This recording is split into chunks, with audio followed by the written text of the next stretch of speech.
Sharm-el-Sheyxdagi New Badaviya mehmonxonasini obzor qilamiz. Ko'pchilik yurtdoshlarimiz menga arzonroq mehmonxona topib bering, 500-600 dollar atrofida bo'lsin deyshadi-yu, o'shalarga hozir mana shuni ko'rsatamiz. Kirganinglarda reception ko'rinishi unaqa yomon emas. Mebellar sal eskiroq.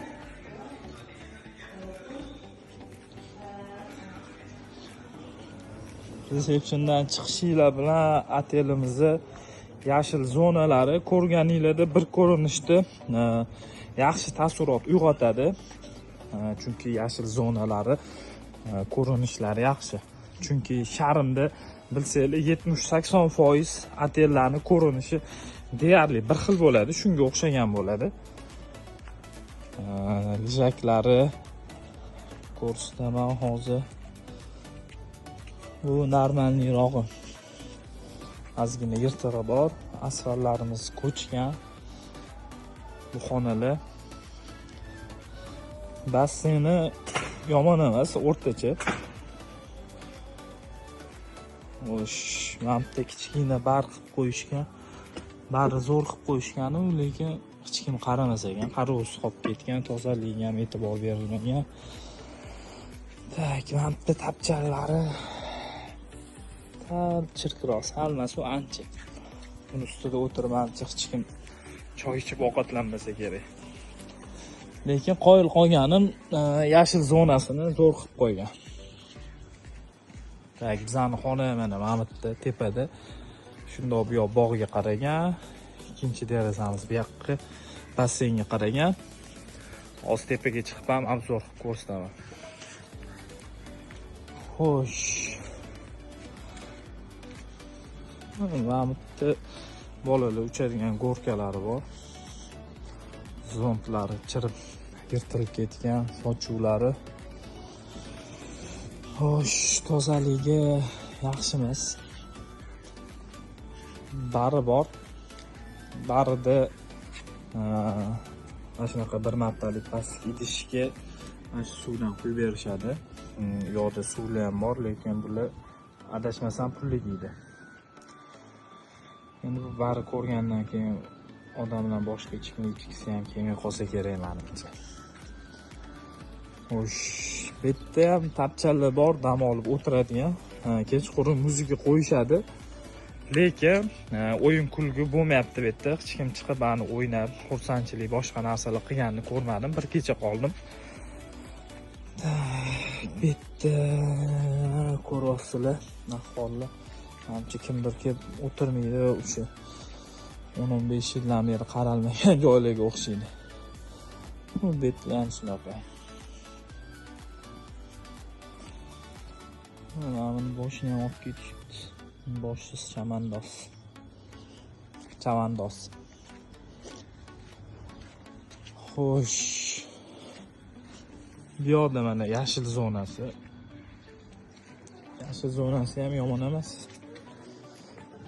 Hozir oshxonasini ko'rsataman. Xo'sh. Mehmonxonani orqa tarafi.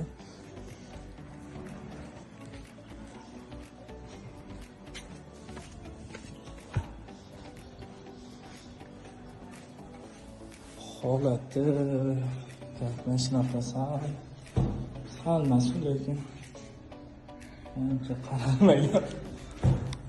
Eskiroq chirishni boshlayapti, to'kilish.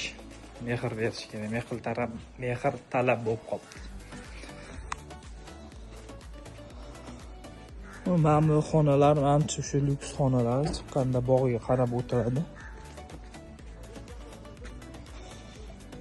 Bitta bolalar hovuzi bor, kichkina.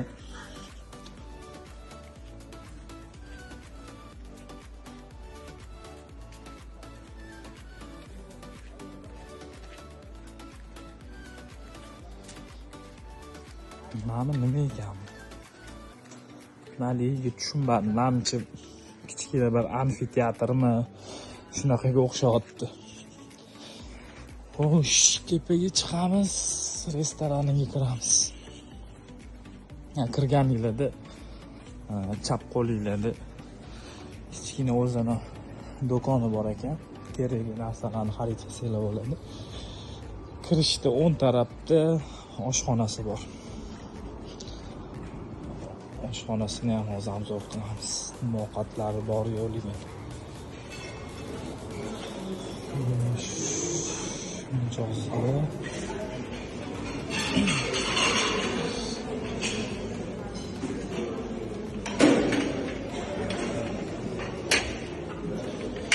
Namasi grechkaga o'xshagan karom, tuzlamali salati.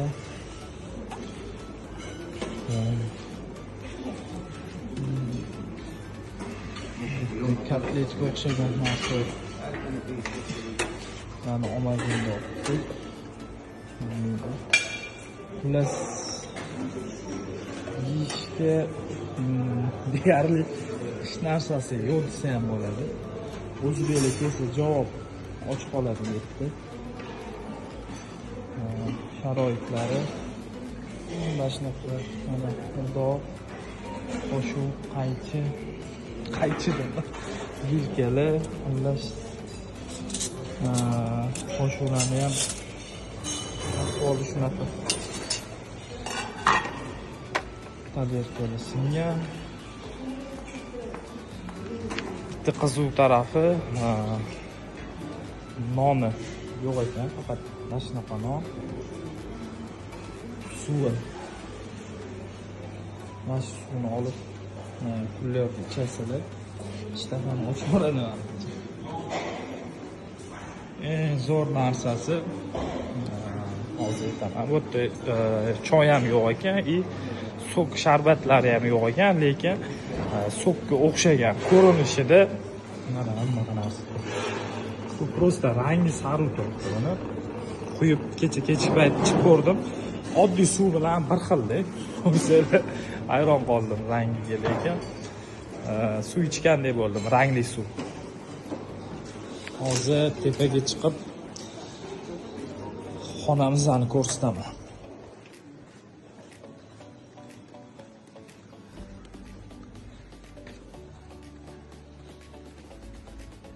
Mana bu yerda bari bor ekan. Spirtli ichimliklar. Bitta narsa mana shu narsasi yozib qo'ygan, xinka. Shuni ham tozalab qo'yishmagan. Tozaligiga ashyo e'tibor berishmasa kerak. Xo'sh, mana bitta xonalarimizniki, mana bitta tepaga chiqamiz.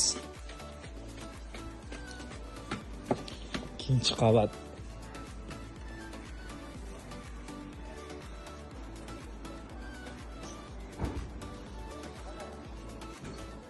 Xullas tashqi ko'rinishi ham ta'mirga muhtoj bo'lib qolgan.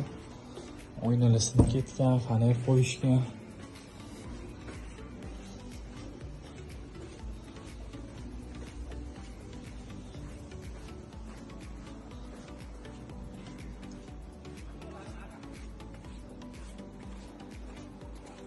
Tepadan ko'rinish.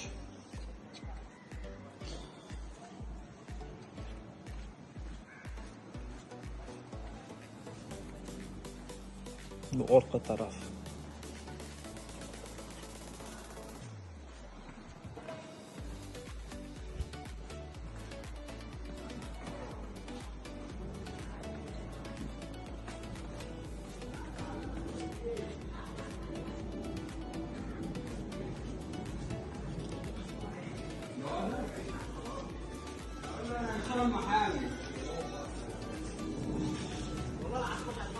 Bizning xona. Yerda xonamiz oldidan ko'rinish shunaqa. Xonani ko'rsataman. Xonamizning ichini ko'rsataman. Xo'sh, bu xonamizni 5 kishilik ekan, biz 2 kishi turibmiz, family room. Xo'sh, kirgan yilida to'g'rida bitta derazamiz bog'ga qaragan. Chiroyli manzara, ikkinchi tarafi basseynga qaragan. Xona kattaligi yaxshi, katta, kichkina oshxonachasi ham bor ekan. Xo'sh, mebellari eski. SSR paytini eslatib yuboradi. Ayniqsa mana bu shkaflari.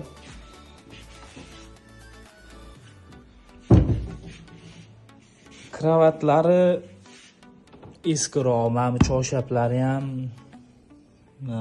eski. Lekin bunaqa narsalari, qora pula narsalar bor-ku, klab tarakan, unaqa narsalar yo'q ekan. Kichkina televizori bor. Komodi. Narsalari yopib ketibdi. Endi ochilmas ekan.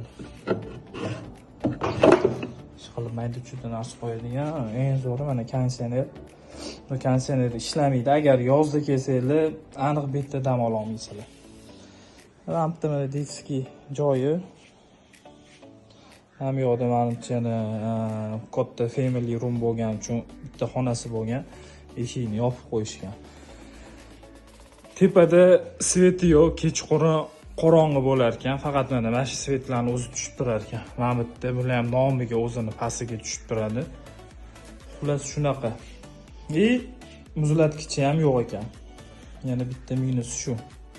Xonada ozgina qanaqadir hidi bor. Tozaligi bo'yicha 10 balldan bir 3 bersa bo'ladi. Unaqa toza emas, choyshablari eski, adyollari ham eski. Xullas maslahat bermayman. Arzonchi otellarning xonalari shunaqa bo'ladi. Bu yerda dam olgani kelmaysizlar, qanaqadir hosteldagi xonalar bor-ku. Bitta xonaga 4 ta 5 ta odam tiqib boradi. Shunaqaga o'xshagan. O'shandan ham O'zbekistondagi hostellarni ko'rganman. O'sha hostelldan ham sharoiti pastroq edi.